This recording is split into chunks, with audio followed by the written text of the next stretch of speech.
much more believable. That one, I think the 3-0 sweep was surprising, but we did know Hanwha is a good team, right? We saw them win an international at the beginning of the year. They did, yeah. That did happen. They also did win LCK last year. So there's that. Was a bit of an upset, except to Ox, who is just the Oracle. He knew. They were due. Apparently they were. As we are getting into this draft here, everything kind of going as expected. The Annie ban first against BDD. There's the respect being paid to Peanuts Poppy. Might see that continue as a mainstay ban. There is obviously also the risk of delight, but particularly with junglers really trending towards level 3 ganking, it would make sense that Poppy just will go up higher in prio. It really is one of those things to me where I feel like our bot lanes get used to being ganked level 3, and then they kind of start playing more defensive and warding differently, and then it stops working. But then after a while, that knowledge kind of wears off as the Jarvan prio remains sky high. That might be picking Jarvan into Taliyah, but obviously as KT, you kind of want to deny the Orianna, which is otherwise definitely going to come through here. So I don't think it'll be okay. Yeah, I was actually wondering about this, because I do think that the Orianna Jarvan is an insane combo, and I think Orianna also is going to be feeling very comfortable into the Taliyah. But it is BDD's Taliyah as we are considering the Xin Zhao here. For me, Xin Zhao obviously not quite as strong as the Pantheon, particularly when the Pantheon can pop off, but I do think it's a better matchup into the Jarvan, which is probably why we see this come through here for Cuz. Yeah, that's very fair, as Pantheon has fallen off bit by bit, little by little, in terms of draft priority. As we're thinking about the Aurora, should be for the top lane, as you'd imagine we see Orianna, but a lot of talking from Zeka. Obviously can be flexed, this Aurora pick, but is still very high tier at this point, so kind of swapping the camera angles between Zeka and Zeus, knowing that it could go either way, as there is Corki. I actually really like this here for Hanwha, because what this does is it makes unclear where the Aurora is going to go. Could go towards both Zeus and Zeka. Aurora is also hard to counter, I do think, so that gives a little bit of extra leeway to that. And you pick up one of the best AD carries in the current meta.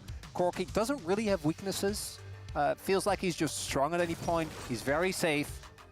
And I think Doctom has also had a number of exceptional performances on it, so it makes sense that they would ban it away, as I think both sides kind of getting stuff that they're happy with. Perfect on a tank, makes sense. I think that he has really been able in his most recent series to take the hit when he needs to, but not go down too far. That was always a problem for him, I think, where he was willing to just be weak-sided, which is fine, but not quite knowing when to drop the turret, which ended up with him getting punished a lot.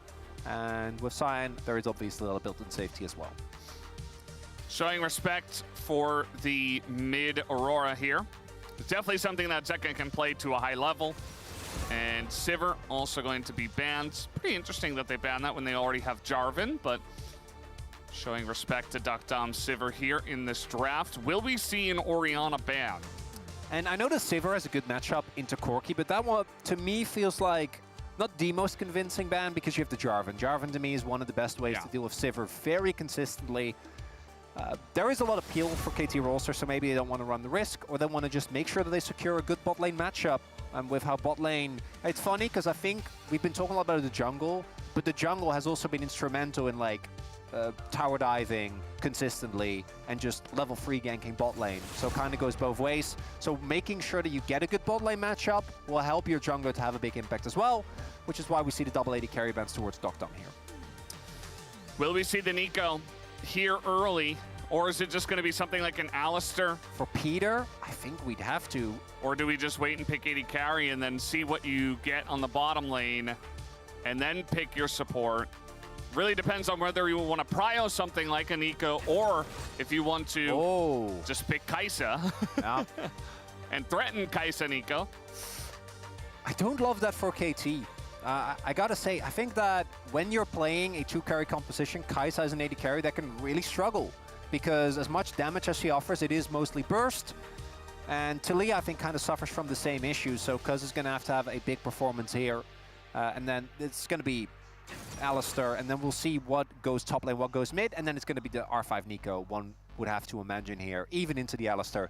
I think Peter is the best Nico that we have, and will be a shock. We've also seen that matchup a lot, but he could also go towards the Nautilus, which is not a combo we always see with the Kai'Sa. I guess you could go, I'm double checking, like Rakan as well. So there are actually a good amount of options here. Yeah, it's game one. Fearless draft. As we're thinking about Rek'Sai. Okay.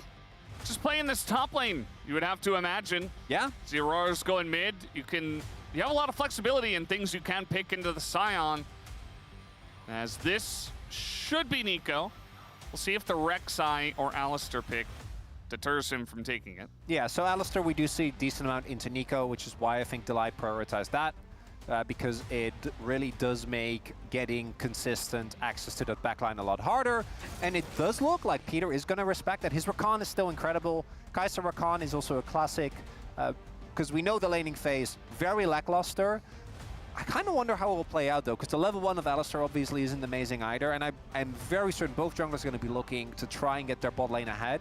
If the Kai'Sa Rakan really does fall behind, I think they can struggle. But if you get out of laning phase unscathed, that combo is disgustingly strong, and I think it also really provides even more access for Dokdam into the backline with the plasma stacks. That top lane matchup, though, I can't wait to see, because we have seen the top lane Rek'Sai come back a little bit, Zay's included, but I was going to look into the Sion. I think that, especially if you can get an early lead, could be really oppressive to play into. As can't believe that game one, we're just getting the Rek'Sai immediately here for Hanwha. Yeah, it's pretty interesting. I mean, they're holding on to some picks that they can obviously utilize in the future for the top lane. From stuff that was left available.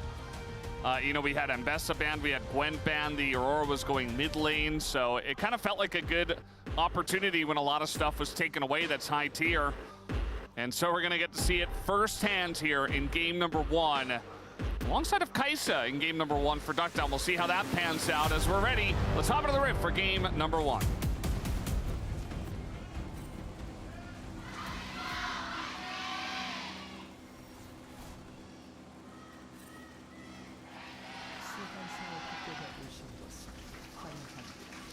All right, game number 1 on the cards here. The winner of this goes directly to the grand finals at Inspire Arena.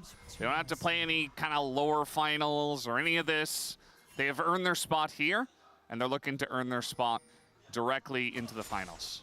And if you're wondering why the Rex has come back, we had the tank Rex, I think, last year meta for a while, which was not very fun and interactive for everyone playing into it. Did get a little silly. I remember we had I think it was spring playoffs as well. That was kind of, we saw it a lot, and the amount of healing was doing in skirmishes was ridiculous. But there was no Fearless. Yes, there was not. A couple batches ago, they changed her E, and I'm pretty sure that this was, they've kind of is one of those things that they keep going back and forth on, has the true damage back, which I'm pretty sure at Max Fury it used to have, then it was taken away, is now back, which is, I think, one of the reasons why we've seen the Rek'Sai, particularly into tank matchups, where obviously you can get a lot of value. As we do have something that we've already seen this playoffs, it's coming through again, which is the lane swap to come through here. So we have Dokdam by himself in the top lane, as the Kai'Sa, and especially level 1, is going to be feeling good. Zeus already taking a big chunk there from the isolated Q, and normally you'd obviously be very happy to go and brawl with the Sion level 1. Instead, I think level 2 you still have a good amount of threat, but you got to be careful, because Kai'Sa definitely has a ton of damage here, especially if he can get you isolated. Yeah, it's essentially just a free-ranged into melee matchup in the top lane, but you're not playing top Kai'Sa. It's your 80 carry, so it gets you a lot of value. The Sion doesn't need a lot of farm, doesn't need a ton of XP. Yes, can fall behind the Rek'Sai a little bit faster this way because he's sharing XP, but doesn't really matter because Sion just functions in a certain way, and eventually you just leave anyway as the Rakan, and Peter is just going towards the mid lane and leaving the Sion solo farm. And that does make sense, as Delight is waiting here. They're going to be able to find Cuz here, but I don't know. There's not really anyone else in position. They do know the blue buff is being taken, so they know Cuz is on the bottom half of the map, which should be enough to buy some safety here, as he's going to, I think, just spot him for now. Peanut might make his way over. I don't think Cuz is going to check this brush. Cuz might get into a lot of trouble if he was going to step up there. He's going back towards his blue. They have a ward in the tri-brush. And he's already here, Peanut, as in the jungle he goes. Delight setting this one up, Cuz with a very large flash to get away, but he still will lose his blue buff. I love this play here from Hanwha Life. So what they do is they obviously... KT is expecting him to match the lane swap. Delight goes missing. That makes sense. He needs to travel towards top lane to try and match Peter, who's playing towards the top half of the map. And obviously could be playing towards his bot as well, but Corki is so self-sufficient.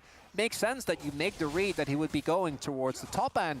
Instead, gets a very early invade. Do note, he was snuck in there, and Cuz knew something was up, because he did actually ward in the tri-brush. But he was already there. And as a result, this lane state is horrible, by the way. Zeus does have Delight on the way now to help him out. They're going to get the flash out of Cuz. It's a big win here early on for Hanwha Life. And it's again, the preparation is, oh no. Peanut hiding on Bush, and Viper already on top of him with the Valkyrie. First blood given over to Viper. As Zombie Scion is getting in there. Viper probably going to have to go for a barrier here, but no. Not scared, not as scared as I am, and he holds on to it. As now we got a gank up on the top side, but that is Rek'Sai, pretty difficult to lock down. And Zeus, yeah, if this was tank Rek'Sai, I'd be feeling a lot better in this 1v2, but that was gutted for good reason. So this wave state is still really rough. Viper not going to be nearly as buttered though, as he did just pick up a kill, courtesy of Peanut, who really is making his impact known. And this goes back to, I think, the topic of the day. The preparation for Hanwha Life in that series against T1 was impeccable.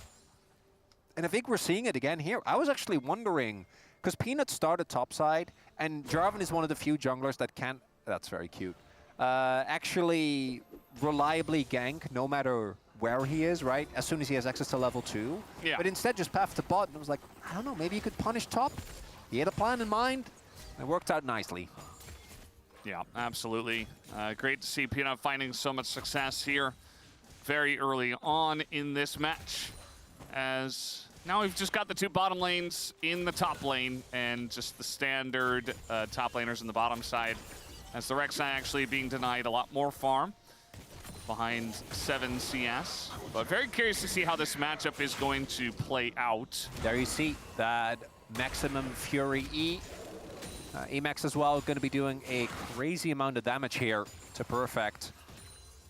Zeus just relying on his base damage for now, only sitting on a Ruby Crystal, as we do see, I don't think they spotted Cuz there, but it's so hard to lock down this Rek'Sai.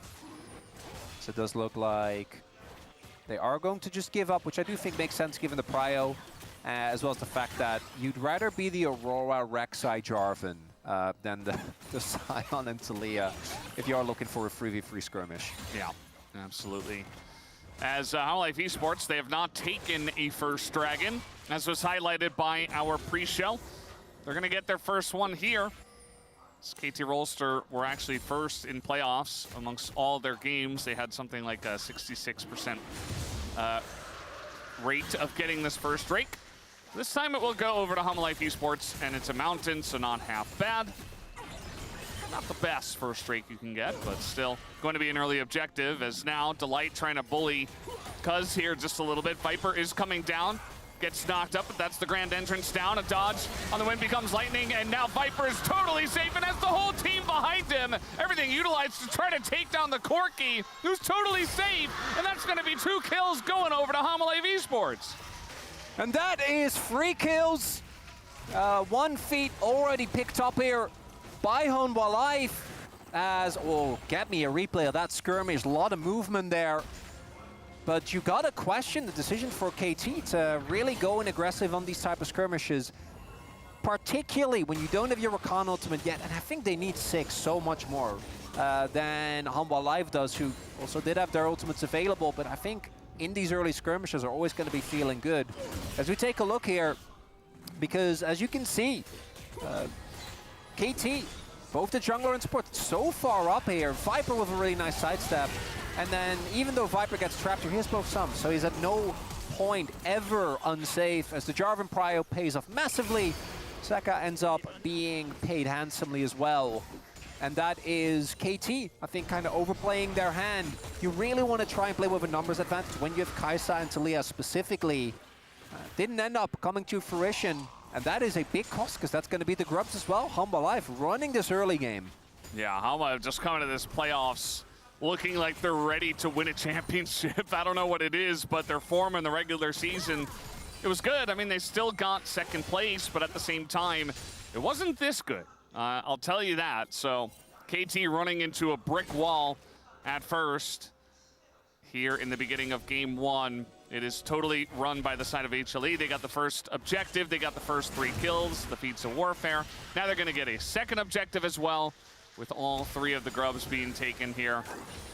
And so far we haven't had as much of an impact out of Cuz. He tried to make that gank up on the top side onto the Rex side at one time, but outside of that, has just been kind of relegated to farming. But it's because of the plan that Humble had, right? Like, particularly in a Bruiser versus Bruiser matchup is... All right, Viper, really testing himself here. He does still have the flash as he's trying to get out. There's the flash, and he will be able to with the help of Delight after a bit of a whoopsie. And a nice play from Peter and Duckdown. Mistake from Viper there, really nicely punished by the KT bot lane. Fighting back a little bit there. Getting the kill would have been nice, but just getting the sums is still a big deal as, oh, he is sticking around with his refillable. Yeah, they want to go for the play as Duckdom is kind of in no man's land here, getting engaged on. And he can only run towards trying to get the kill, though. One last auto, he will at least be able to do that, but it's still a kill being given over to Viper as well. He had to flash to get out of that one. Duckdom kind of in a wonky spot. Yeah, the 1-for-1 saves it from being a complete disaster, but it's still Duckdom who ends up having to flash. Ends up having to give up the wave here, so he's going to be falling further behind in the CS department. And there isn't really anything on the cross map for KT, right? Like the topside play ends up working out nicely for Hanwha anyway. Viper gets accelerated towards 200 Spike, should be getting close towards the Triforce sooner rather than later. And these one-item spikes for Hanwha are kind of disgusting, Veldas. I'm a little worried. Yes. Because we have... obviously Sundered Sky, but at least Cuz will get that one as well down the line, because that lead isn't that big. But there's also Zeka versus BD when it comes to his actual first item impact. Because it's going to be Leandris versus Seraphs. And not even Seraphs with the... Archangel Staff. It's going to be Archangel like Staff. 250 stacks or something. Very sad. Against the 2-0, Leandris finished Aurora. Yeah. And this Aurora, I mean, it was picked very early on. It obviously is still quite high tier here at the LCK, and it was flexible. I feel like it was a great pick to pick up. It was like tier list drafting from HLE, but it made sense because it was so flexible alongside of the Corki. And then they even pull out the Rek'Sai, not even really spending that many fearless draft bucks here early on in the series as Cuz trying to wait around. Nice dodge to the right from Zeus, but actually gets interrupted, goes into the ult, and now tries to flash away, and is not able to tunnel just yet, and is being bullied. Finally is going to get over the wall, and is making this quite difficult as he is very fast. Here comes the wall, and eventually Zeus will go down. They get the kill over to BDD, but Zeka gets some free time with the mid turret. A little horror movie there. As nicely done there by Perfect, he simultaneously got the smash off while also, one of the reasons why Rex started the game is because of our tunnels. He also was standing on top of the tunnel. So he denied access to that, meaning that Zeus wasn't actually able to get out. There will be a dragon given over for this, so double dragon does come through here for Hanwha Life, which is nice, but still KT fighting back and keeping the goldie within touching distance. Yeah. That is Rakan, so he's totally fine. We got a Cloud Soul on the way. Ooh. And certainly going to be pretty nice. All that movement speed as Cuz is going on in, and Peanut is going to be cut down. Finally gets punished for some aggressive play here. Love to see it. KT fighting back valiantly, getting the kill over to Duckdom as well, which is a big deal. When that call cashes out, is also going to be feeling a lot better here. And particularly with this comp, if you look at where the gold is, kill going over to BDD, now another kill going over to Duckdom is definitely a big deal. Peanut, way too far up, right? I know his bot lane is in the general vicinity, but his mid lane isn't. Mid lane is catching a wave, so he can't be that far up. Very nicely done by Peter there. Gets the Charm Flash into the immediate W, and that sets up nicely for BDD. The single target lockdown and damage that's available for KT is exceptional. And those type of messy skirmishes, I think what they gonna be continuously creating. Trying to get someone into the back line so that Dokdom can dive in, that Cuz can create space. That gold lead, basically down to nothing. Humble Life, I think, still in a good position to get defeat the objectives that they've gotten. But this does mean that the item spikes don't really get out of control. Yeah, they don't get out of control, and it feels like KT is in a pretty good spot to scale up here. The Kaisa very much got out of the lane totally fine with some of their shenanigans early on, actually ahead 100 gold as well. So feeling very good as Dokdom able to pick up 2 kills for himself in the last couple of minutes. And so that means this Kaisa is actually going to be a problem eventually for HLE, and they weren't able to shut it down early. So going to be pretty interesting to see how this one all does pan out. Viper being very annoying, but Peter is here to heal up Dokdom. Also, this Rek'Sai has not really been able, due to the continuous lane swaps and the attention from Cuz, to get that much of a lane advantage as... Okay. He's able to surf his way to safety. Not even close. The only CC that can knock him off there is the Flag and Drag, which Peanut used. They still get the Talia ultimate, which I think is nice for giving yourself a little bit more safety in river plays. But BDD also not going to be too sad about not having to use anything else. Nice and back and forth early here, Feldes. So we won in the game 1. Yeah, it's definitely setting the stage for this best of 5. Was a little bit worried when I saw the early game and HLE just dominating them. I was like, okay, well, maybe this is going to be just the Chronicler prediction of 3-0, but that's really not been the way these playoffs have gone. We've seen a lot of teams get Game 1 victories, and even very dominant Game 1 victories, and then just lose. Or have it be very back and forth. I do remember that, Feldes. Yeah. Thanks for reminding me. Didn't want to name anyone specifically, but because I am casting with Chronicler. What team would do that? Win Game 1 convincingly and then get swept. Yeah. It's fine. Well, there is one team who did that recently. Yeah, Most recently, actually. Yeah. On Thursday. Yes, they did. Don't need to... Against T1. So now KT trying to aggressively posture here, as they've already lost the feats, as you did mention, but still, if they could get a Rift Herald, would be a good way to continue getting back in the game. And the line for KT to walk is also fairly thin, because they only have BDD and Dokdom to do real damage. Obviously, Cuz right now is still going to be doing a lot, but he will kind of peter out as the game continues.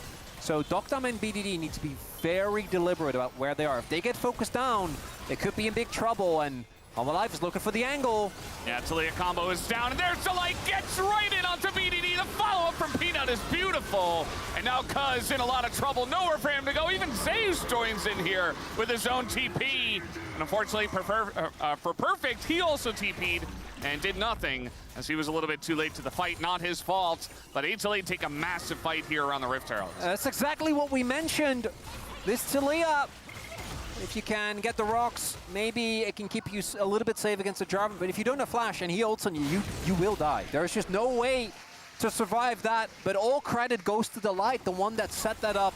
When you look at the engagement here, you can see they catched him in the choke point. That's the big deal. Peter tries to block it with the ultimate, but Delight still gets the combo. The follow-up from Peanut is impeccable, and as soon as even one of the carries goes down, the fight is just a bust. They just need to get out, but they're not really able to do so. And now the gold lead firmly back in Hanwha's favor. Yeah, that's one way to climb that giant cliff of a gold difference over time graph. Oh, that's now a soul point fight here possible for Hanwha. Saka has TP, BD doesn't. BD does have his ultimate, but still need to be careful here with any fight that you take as KT. This is, you're one bad fight away from, I think, fully losing control of the game. This lead, you can still maneuver around, but I don't know. I don't think you want to give up soul point, especially against Hanwha, but you might not have a choice. Yeah, you got 2 items here on the Kaisa, and so maybe that's going to be your way of actually fighting, hoping that Dokdom can do enough damage with a good engage. You know, Delight down his flash now, but everybody else has their flash on the side of HLE, and so certainly a way for the rest of them to get in with some nice engages. especially Zeus and Peanut, looking at them. As, yeah, HLE just going to bully them out. Yeah. And they say, well, you can't really do anything about this. Perfect is nearby.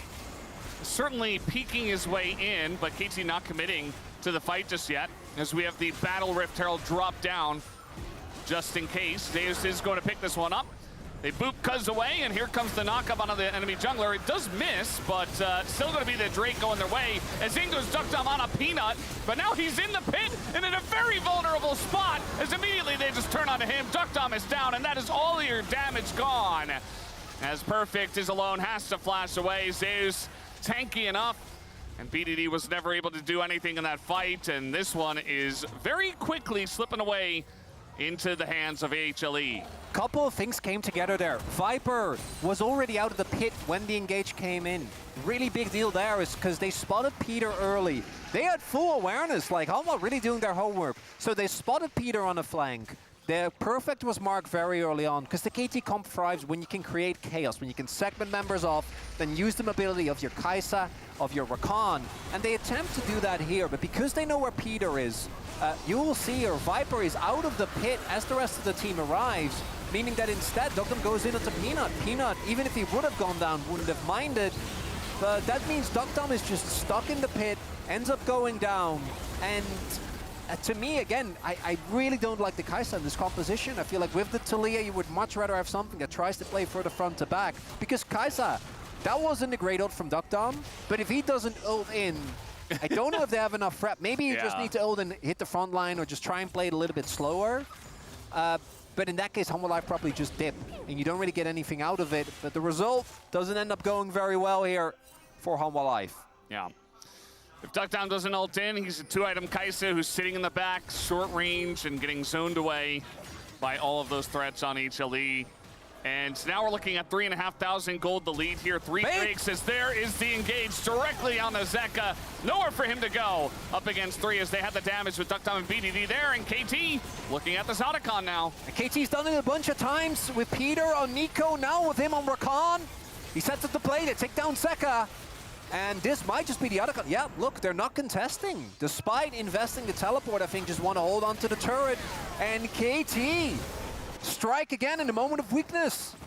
Yeah, it was already 22-6 petals, and now it's 33-6 in the upgraded petals. So KT all of a sudden, I mean, yes, they're down on gold. Yes, they still have this Kai'Sa we're not super happy with, but they're coming back in this game. As Zeus goes in aggressively there, maybe a bit disjointed. I think they were looking for an engage. I also think that they thought that Peter had already backed, but he was standing a little bit further forward. And really, yeah, the back and forth keeps swinging, or up and down if you're a roller coaster fan. I think that's a more apt metaphor. There is still the issue of Soul Point, though, and that's something that KT is going to have to deal with. I think we have talked at length about why specifically Cloud Soul is so busted. As we take another look here, he's just waiting. Zeka knows something is wrong, but isn't quite ready. Peanut's there like, I cannot help you here, my man, unfortunately. He did watch, though. He did. And it's Peter getting the catch. And the follow-up, as soon as someone does get CC'd, they should die in this comp, right? With the burst from the Kai'Sa and with the Taliyah, it's very important that KT keep at least this semblance of control. Because I do think this composition, once you actually fall behind, just doesn't work anymore, because you don't really have the team fight power. Unless I say that, but maybe BDD finds like a free-man scoop and then they just win. Yeah, he might just do that. That has happened. Like, we've seen him do that. It's a very BDD thing to do. Not a lot of other people do that consistently. They don't. And BDD's Taliyah has been feared for many a reason, including that. Just push away here from Perfect, gonna net him the Gromp. Nobody losing to the Gromp tonight, just yet. And in a minute or so, we're gonna have this Cloud Soul fight. KT trying to deny the Soul, HLE trying to pick it up. And if they maintain a gold lead, they get Cloud Soul. If they win a fight here on the streak, it's still looking good for HLE, but you said it before, it's still a close enough game for KT to kind of maneuver in, especially after that pick into Otacon, gonna make things even easier. And what's interesting to me is that when it comes to scaling, I think in terms of ease of execution, the KT comp really comes out ahead. I also am worried about the Rek'Sai, even with this Bruiser build. I do think eventually you're going to reach a point where you'll be a big side lane threat, but in teamfights it'll be hard to have an impact, as is often the case. But the Aurora, the Corki, I think these remain really big threats as the game continues, as attempted to engage. Oh, they're going to find Duck Dom in a huge way. He just goes down. He was like 10 seconds away from Flash. And that's just free. Down goes the Kaisa. The Xinjiao follows Cuz, trying to go in and save him late. Doesn't do anything, just dies. And that is a free Cloud Soul over to Hamalave Esports. Don't even get a Constellation Rek'Sai. Does KT. As Duck Dom dying there. We had some defense for the previous ult into the pit. I got nothing here, Veldes. Especially with your flash not up. The light is in full vision. You know, like, we should be aware. Because I know that Zeka comes in from stealth, but it doesn't really matter. You're just gonna die there when the Alistar is walking up, as it was actually 13 seconds away, which means that Veldes basically nailed it on the timing there. As did Hanwha. And that is Soul. That's just Cloud Soul now here available for them, which is going to make any subsequent play for KT so much harder. The rotations for Hanwha Life are going to be a menace. And the movement speed is just broken. We all know this. Yeah. Look at how fast Peanut is with the home guard, just sprinting out of the base alongside a Delight. And now, I mean, the game is very handily in their grasp. It's not over just yet. KT still have Otacon, yes. And they're not that far behind, but it's a big issue when we haven't really seen many of these fights look that good for KT. It's been a lot of picks in this game for KT and for HLE before we really get any 5v5s. There was that one dragon fight, as we're going to get an engage here onto Cuz, force him to flash just like that. And any champion that doesn't have a dash is just fodder for Jarvanel. Obviously, Cuz can dash if there's a target. Was no target, so just has to use a summoner there. And that's going to buy a lot of space here for Hanwha to just take this turret. Yeah. I think Duck Dom learned from the last time. Peter also has to flash, so all that pick potential we saw from the Rakan is just gone. The flash for Xinjiao being gone is rough, but it's not the end of the world. Peter not having flash, though, like, I swear, there's been 2 or 3, like, flash Peter plays already that have kept KT in the game. Yeah. Not going to have that available now means that the effective range is a lot less. Viper doesn't have his flash yet, but he is Corki. That is something that we do need to keep in mind, though, is that if at any point, like Viper or Zeka just goes a little bit too far forward, gets charmed, gets knocked back, Duck Dom dives in, I think single target kill setups will still be great for KT, but we're still at the point in the game where Jarvan is a big threat. Zeus just finished his second item spike, so just getting one target is just not going to be enough. You have a lot of work to do here if you are KT. Meanwhile, Viper just sitting back, you know, hasn't necessarily been the main character, but at the same time is 5-0-6.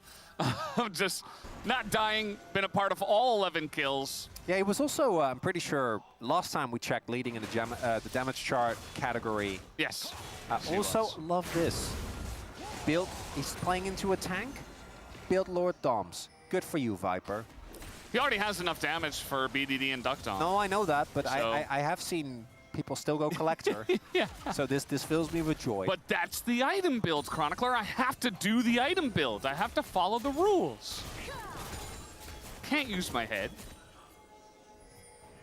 That's the way it goes. Even in pro play. Just ask BDD. oh God, yeah. Is BDD the biggest gap between player skill and item? It has to be, right? It is, yeah. No one comes close. It is. I think he's gotten better. Oh, yes, to be honest. For sure. As little engage coming in once again. That's not going to do all too much, but Zeus has an angle on the right side. Perfect. Takes a big chunk of damage. That's not too bad here. Just getting the Ghost, or giving up the Ghost rather, for KT. I don't think they're going to be too bothered by that. What if we just flip? That's the way back for KT. And you know, unfortunately, these are 2 legend teams. We no longer can talk about Rise Group. Yeah. And how fun it would be. It's not Rise Group. It's not Rise Group, baby. Very sad. Very sad. Sad times. Yeah. Peanut. Who's ganking who? Peanut is so incredibly fast. He's like sprinting around the map. He is so ready to go if any fight breaks out. He looks like he's like, you know, Poppy with Deadman's Blade, Yeah. but he's Jarvan. He's Jarvan on a Cloud Rift and has Cloud Soul, 2 Cloud Drakes. It's kind of funny because when he ults, he's just... He's stuck inside the in dome. the circle. But he can run really fast inside yeah, the and circle. he can flag and drag out and then maybe get some value out of it. No. I kind of want to see just how fast he can Beyblade around. Yeah. We already saw Kiana ult the middle. If we had Ambessa versus Rek'Sai, we could have an actual Beyblade matchup where it's like, so you have the Jarvan Dome, and then they just spin around. Trying to find Viper. That's the flash gone. That it is. Definitely a good look from Peter. Maybe he was listening to the Beyblade conversation and he got carried away. He got distracted. Sorry about that flash Viper. Wouldn't that be cool? He's like, it's okay, I'm Corky. Can you imagine the two of them just spinning around? That would be a lot of fun. That would be. Could make some good content out of that. No cancel there. And that's, as long as the Baron isn't taken, I think that KT is still in a decent spot. This is the real test, though. They don't have vision. It's going to be hard to get backline access. And they know this Baron is being taken. The damage from this Aurora, who's on 3 items, is just way too much for them to handle. They're just going to give it. Yeah. There's just no way in. Because it's too low, we don't have the quickness or... Well, Peter just got his flashback, but... Yeah, it's just, you're not going to win that fight ever, so why even take it? Just give it away. So, if they based a little bit earlier, I think they still should be able to. But because the Baron recalls, they're not actually going to have tempo, because this could have been a way for them to get tempo on Elder and just flip it there, like start it and just Hail Mary it. Yeah. If they, as soon as they realize they can't do it, I think those extra couple of seconds would have made a big difference, right? Because now they're basically getting towards the pit and the river with relative pace, because not only do they have Baron buff, they have Cloud Soul! Look at him run! Sick haze!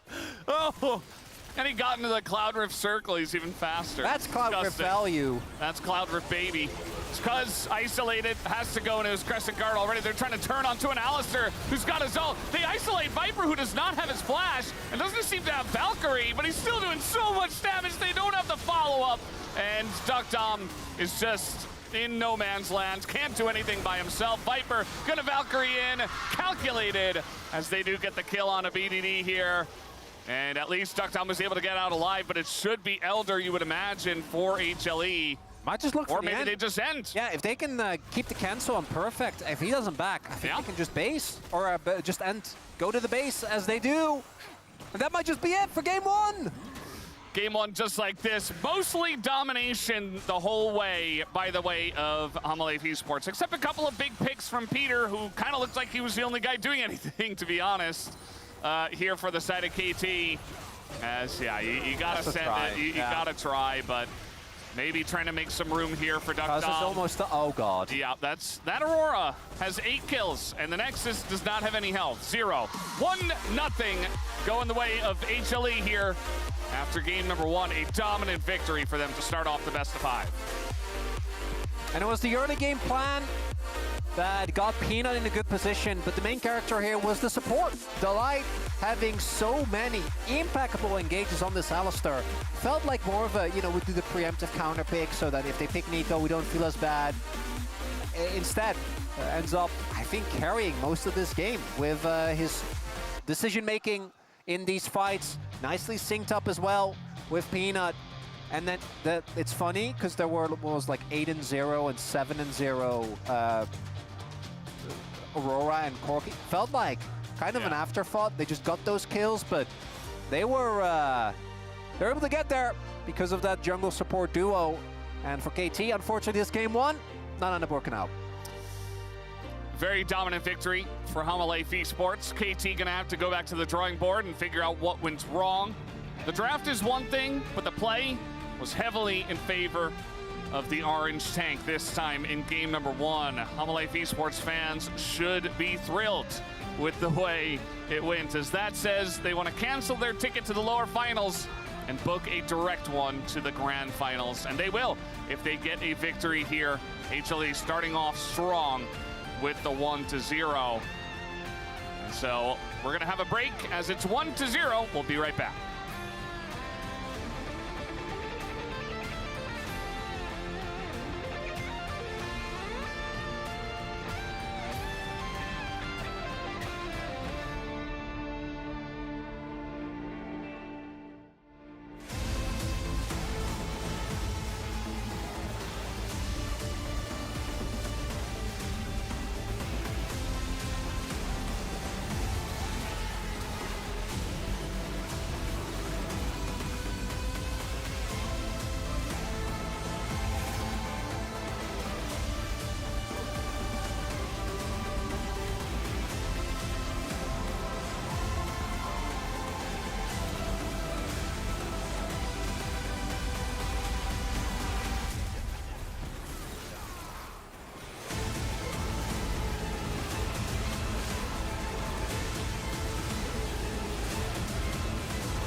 지우고 가는 거. 아 렉사 이거 조심해볼래? 나 괜찮아? 아니야 더블 캡 빠졌고. 캡 맞았고. 여기 와서 지금 이런 거 그냥 먼저 쌈 보고. 나 싸움 해볼게. 아. 야 싸움 먼저. 자, 너. 사이먼 내가 맞을게. 야 코르키만 조심해. 천천히. 나 맞아. 호응 한번 더. 얘네 호응 한번 더. 야 가이사. 잡았어. 실패했다. 천천히 해봐. 싸워. 나 잘못 돼. 싸워 끊었어. 쌈 싸워 먼저. 야 쌈 좋았어. 조심해봐. 여기 조심. 사이언 볼게.